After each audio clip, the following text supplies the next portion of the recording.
concerning the average or typical score in a set of scores. And we have three measures of central tendency that we're going to learn right now. Three ways of speaking about the average score, and those are the mean, the median, and the mode.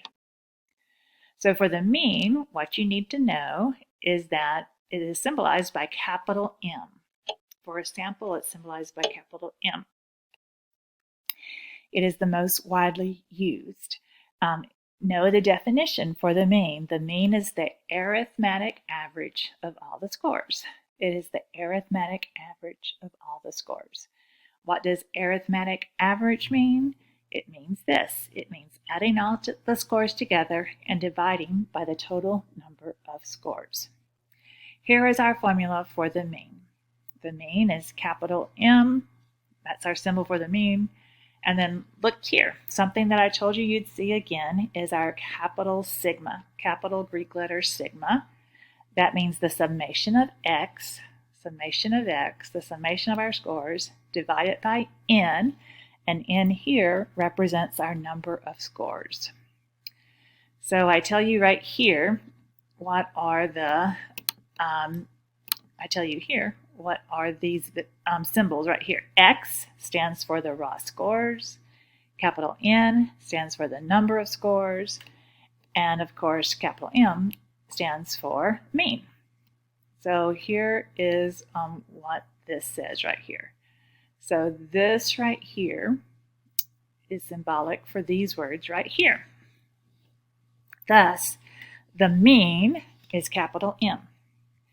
And that equals the summation, which is capital Greek sigma, the Greek letter capital sigma, the summation of all the raw scores, x, capital X stands for the raw scores, divided by the number of cases. That is how many were in the data set. The number of cases, capital N, is how many were in the data set. So here's a note on symbols. We're going to use capital M, and that is for the mean of a sample. However, in a lot of different textbooks, the mean will be shown as X bar, this symbol right here, or Y bar, this symbol right here. And those are so popular as compared to the capital M that I wanted to make sure that you knew that when you're reading another book and you feel like you haven't been exposed to X bar or Y bar, well, you had. That's just what some different books will use to talk about the mean, X bar or Y bar. But for mean, we're going to use capital M. And I also want to stress to you that capital M is the symbol we use for mean when we're dealing with the sample. So as I told you, all the data sets we work with at first, we're going to consider them data sets of samples. And we use the symbols for samples, which symbol for a mean of a sample is capital M. Later, we're going to be talking about a population, well, again, when we get to inferential statistics.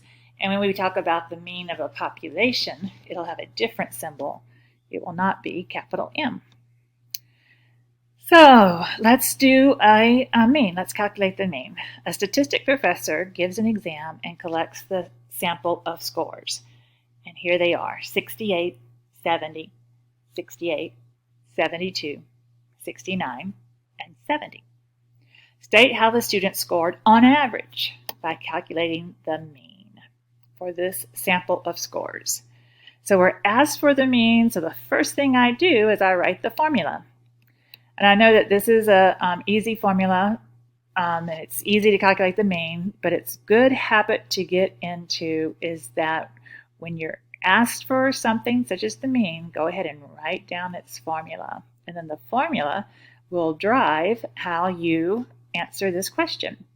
So looking at the formula, we see that we need to know what is the sum of x. What is the sum of our scores? Well, I did that over here.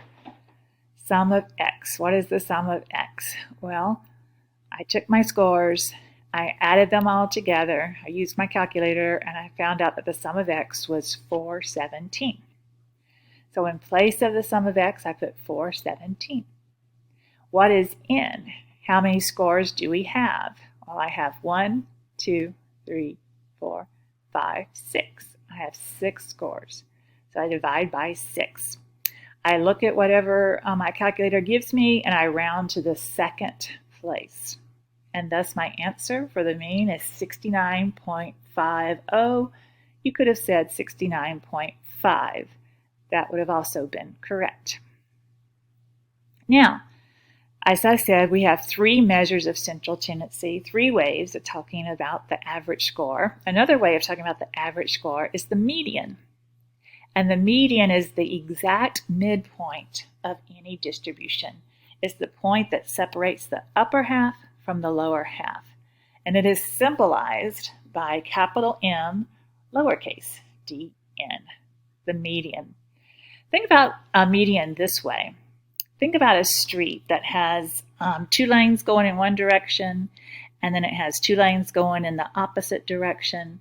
And then between those lanes, it might have trees and a bit of concrete, a few grass, and some trees. Well, that section that's dividing the road into 2 halves, that's dividing the road into 2 lanes going one way and dividing the road into 2 lanes going the other way, we call that the median. We call that the median of the road, that place that might have trees, concrete, etc. Well, the median, which divides a street into 2 equal parts, a median of a distribution divides a distribution into 2 equal parts. Half the points higher than the median and half the points lower than the median. So students sometimes will miss calculating the median because they miss this first step. So I have this big asterisk here to remind you. The first step is you must put the scores in order. So it's the midpoint of the scores. They must first be in order of magnitude, lowest to highest or highest to lowest. And then you just count up or count down to get to the middle point, and that is the median. So here are our scores. And the very first step is that we have to put the scores in order, lowest to highest, highest to lowest. Can't just look through the list and find the middle number. You have to have them in order. So we put them in order. And then we count up and we count down, and we get to the middle point. Notice that there's 4 scores higher than this number, 69, and there's 4 scores lower than this score, 69. So our median, symbolized by capital M, lowercase d n, is 69. Well, that worked out nicely that when we count it up and we count it down, we came to a point in which there was only 1 score in the middle, and that was our median. But when you have an even number of scores, and you count up and you count down, you get to the middle, you will have 2 scores instead of just 1. So what would our median be? This. How do we find the median when we have an even number of scores? So if our scores are here listed, the scores that are listed right here, and we're asked to find the median, the very first thing we do is we put them in order from lowest to highest or highest to lowest. Don't forget that step. Before you find your median, put them in order, lowest to highest or highest to lowest. Then, once we have them in order, then we count up, we count down, we get to the middle, and when we get to the middle, there's 2 scores. There's 2 that divides the distribution into half. So the way that we'll find the median is we take both of those scores, add them together, and divide by 2. When we add them together, we get 64. When we divide by 2, we get 32. So our median is 32. Median is symbolized by capital M, lowercase d n. Okay, we have one more measure of central tendency, and that's the mode. The mode is the measure of central tendency that is the most frequently occurring score. So this should be easy to remember. The mode is the most. The mode is the most frequently occurring score. So what score occurs the most time? It is symbolized by capital M, lowercase o.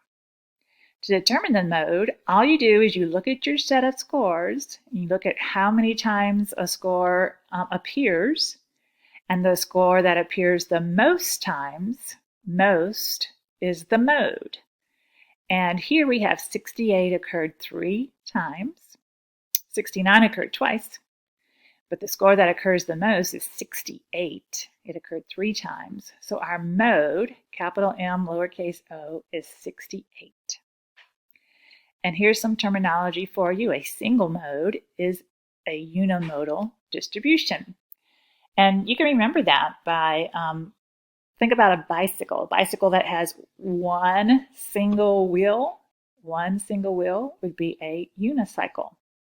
Well, a distribution that has one single mode would be unimodal.